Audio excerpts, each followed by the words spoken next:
Put you in a picture on my mantelpiece. Don't you make me go and get all sentimental.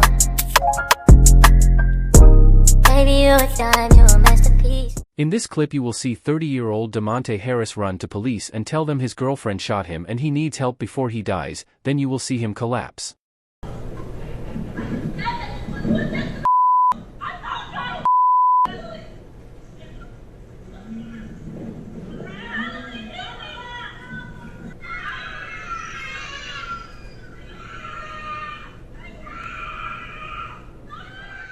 In 2021, Quaneesha Johnson moved to Atlanta, Georgia from West Philadelphia to start a new life with her 3 kids. When she arrived in Atlanta, she began a career as a behavioral health specialist and also started her own makeup and clothing line on the side. Additionally, she worked as an exotic dancer at night under the stage name Toxic.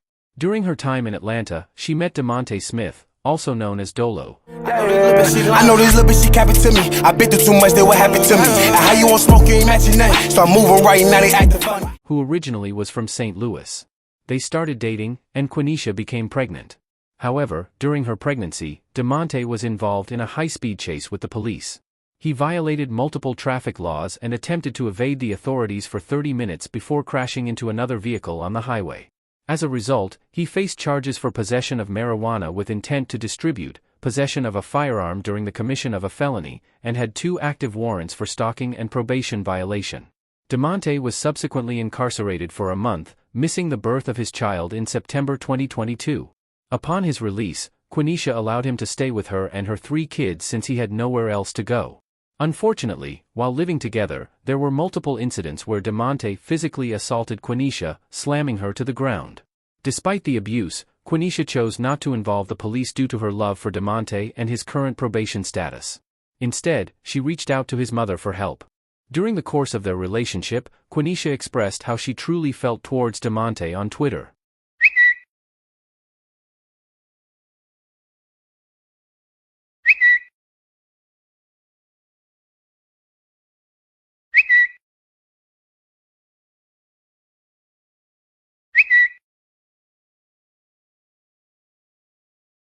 But on the night of November 26, Quaneesha was studying cognitive behavior therapy for her job when one of her friends called Quaneesha, saying she wanted her to come out for her birthday.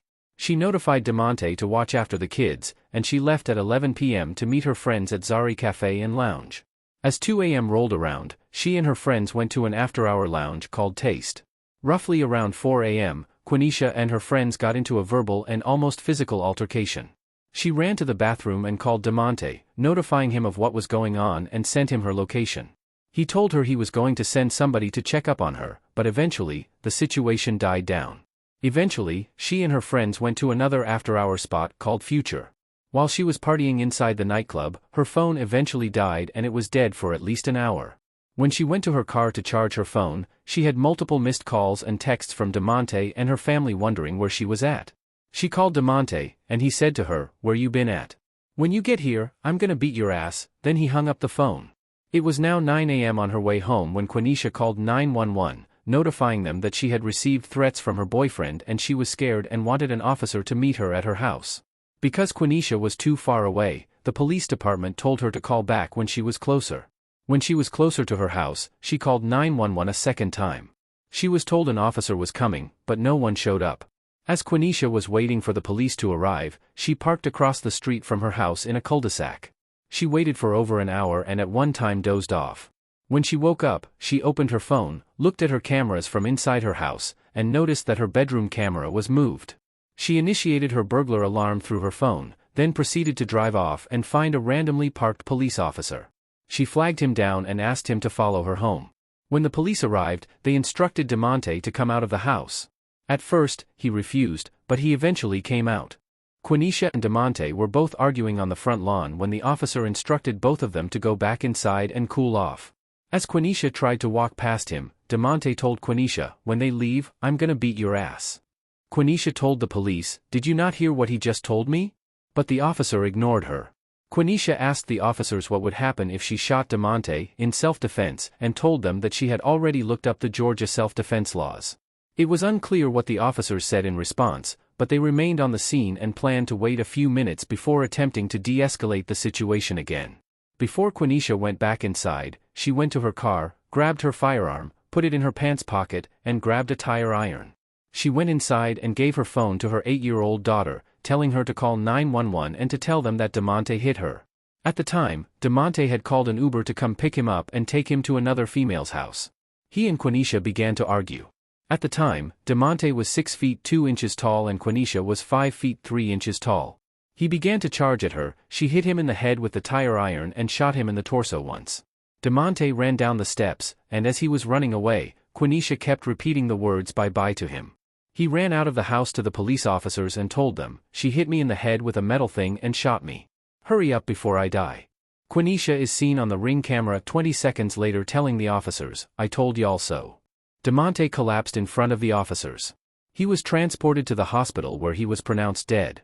Quaneesha was arrested and booked on 7 charges that included malice murder, voluntary manslaughter, 2 counts of aggravated assault, possession of a firearm during the commission of a felony, and 2 counts of cruelty to children. She was released on a $40,000 bond. She was not allowed to see her kids, and they were sent back to Philadelphia. She would go on to hire her attorney, Michael Sterling, who is the husband of the famous actor Eva Marcel. Madam kills people. So I enjoy that I can do that and not go to jail. During the trial, Quaneesha testified that she had no intentions of killing DeMonte and that she was scared of DeMonte's threats. Just 2 weeks before the incident, Quaneesha came home from the club and DeMonte slammed her on her face. Her lawyer also made it clear to the court how dangerous he was, with him having a lengthy criminal history that included possession of narcotics, multiple batteries, eluding police, and lastly, being affiliated with the Rolling 60s Crips. But the prosecutor stated that DeMonte could not have been that dangerous if she left him to watch over her children. The prosecution also brought up the point that she had no sympathy. She was heard after the shooting telling DeMonte repeatedly bye-bye and was also laughing. She also told her daughter to lie to the police and say DeMonte hit her when he never hit her. Quaneesha was found not guilty for malice murder but was found guilty for involuntary manslaughter. She was sentenced to 20 years, with her first 5 years to be served in the Georgia Department of Corrections, 5 years on house arrest, and 10 years on probation. Her lawyer filed a motion for her to stay out on bond and reunite with her children while she appeals her sentence. The judge granted his decision. She is currently still out on bond, waiting to appeal her sentence.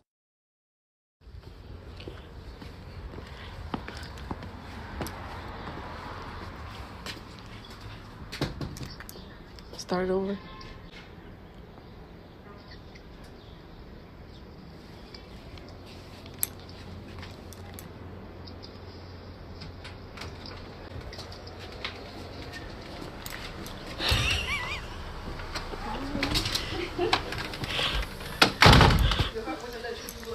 Oh, is she crying?